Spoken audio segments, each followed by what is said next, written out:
Kev. Kev. Wake up. Why? It's Sunday. Let me rest. It's Palm Sunday. Already? Every day.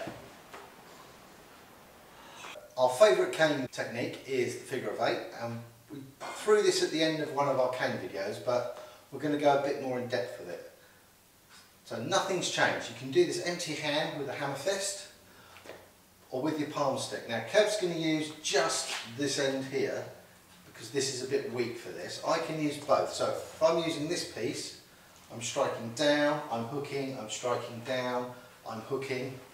Or I can go reverse figure of 8 and use the other end, so I'm coming this way for up strikes and down strikes that way, and then I can use this end and this end. So nothing's changed. All I've done is got my stick in the hand and keeping the same motion as I would if I've got a cane or if I'm empty hand. Thanks for watching. We hope you like.